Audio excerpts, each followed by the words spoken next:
The best way to think about the United States tax code is a series of stair steps.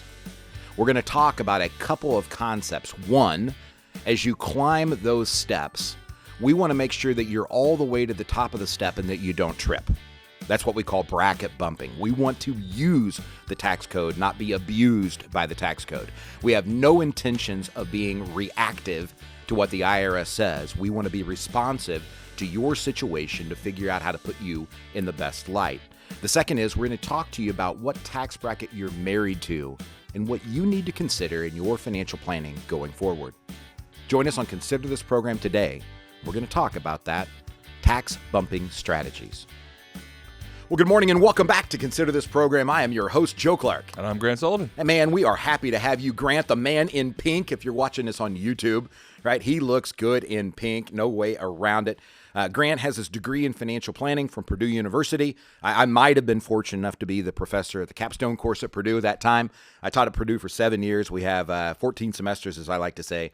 And we have 5 or 6 of your colleagues on our team at the Financial Enhancement Group. It's a great honor to have you here. One of the things that I taught you at Purdue, which you learned and understood and complete, 100%, right, was 100%. Bracket bumping.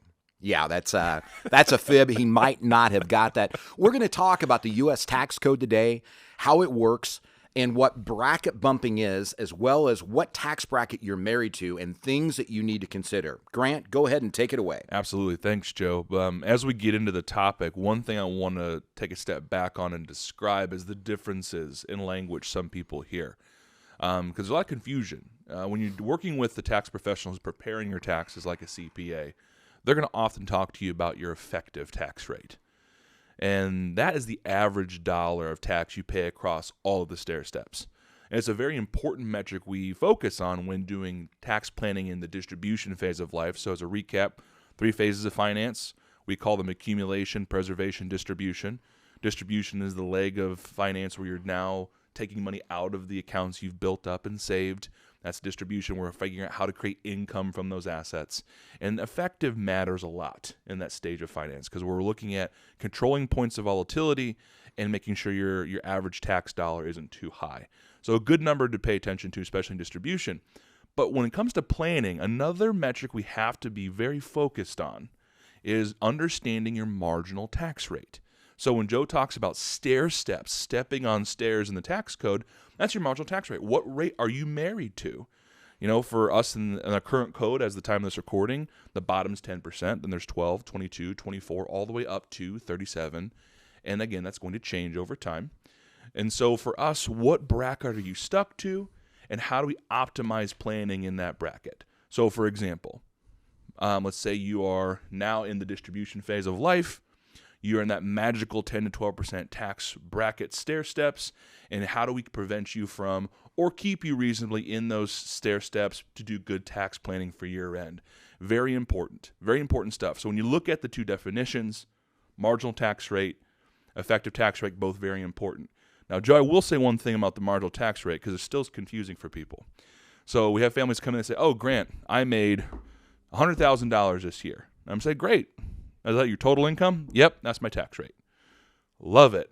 Good news, it's not your tax rate because what you have to do to get your marginal tax rate, you still have to deduct either your itemized or your standard deduction from that total income, your AGI as they call it on your 1040, and that'll give you your marginal tax rate.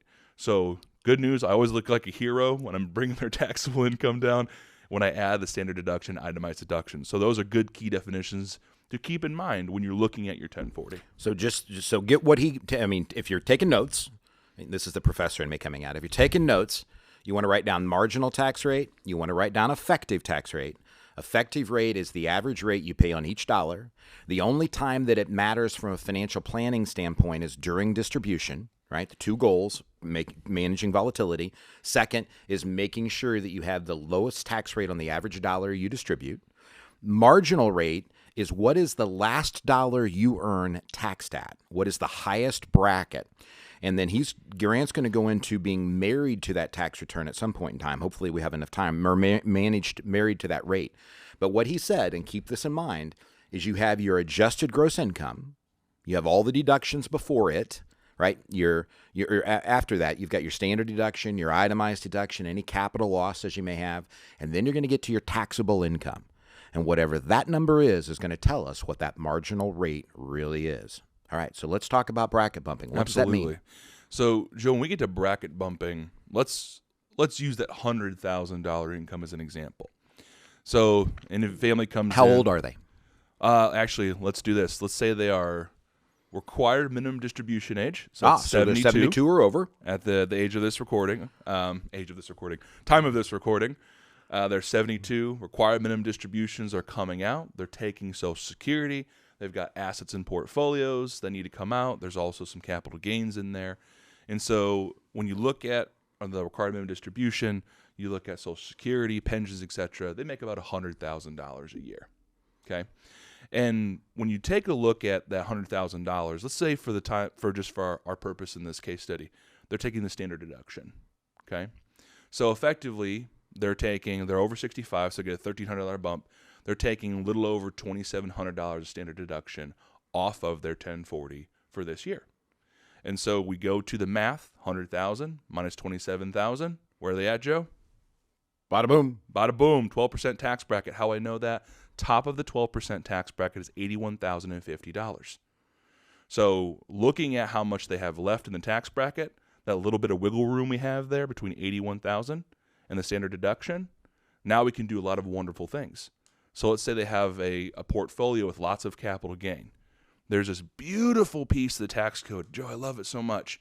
Where long-term capital gain and qualified dividends, if you recognize them in the 12% tax bracket, zero long-term capital gain taxes for federal. Zero dividend tax. Qualified dividend taxation on those dividends in that year. It's beautiful. You pay zero federal tax. It's amazing. So people will look at their tax return and go, that's not true. It's on the return. Yeah, but it comes out in the computation.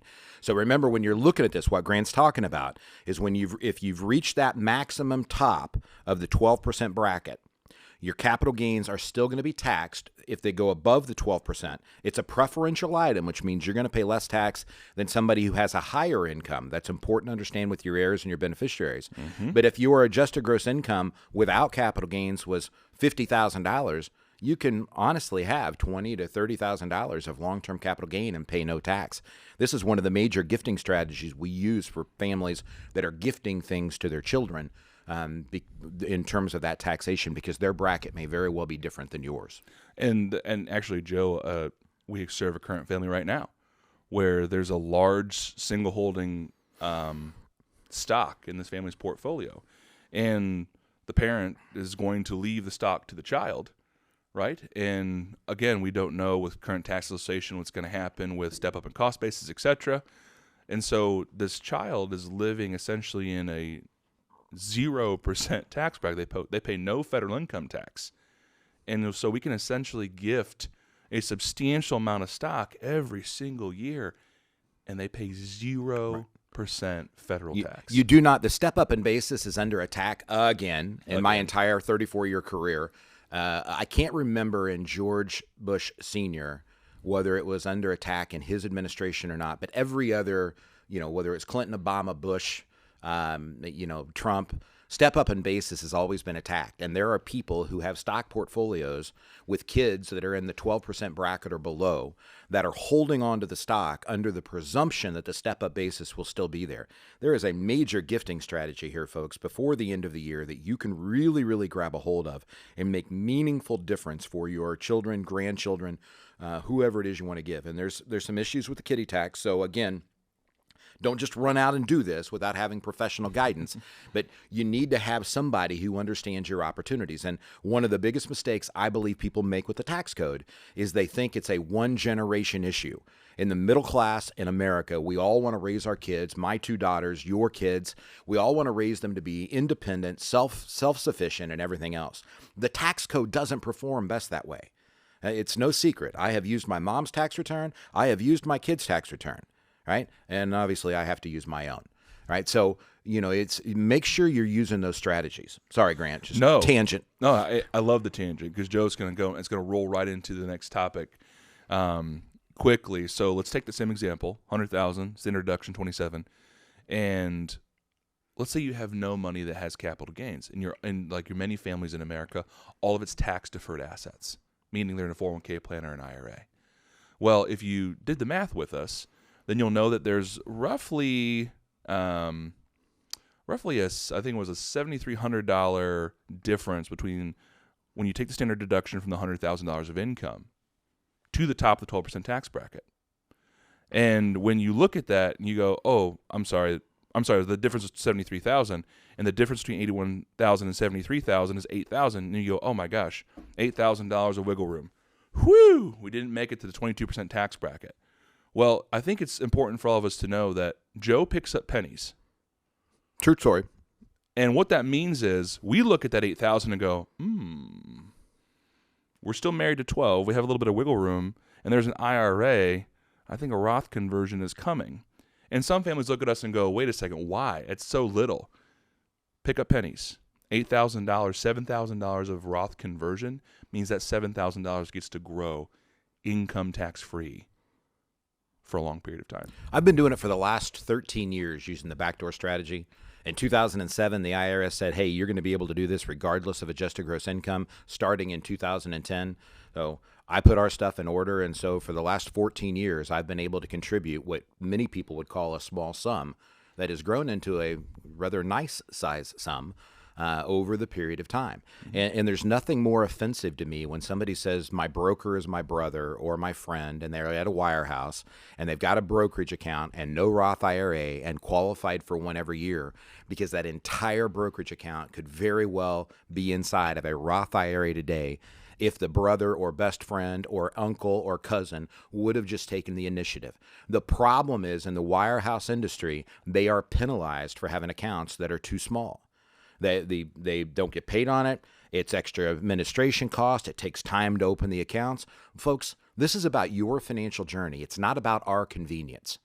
We are here as fiduciaries to serve you.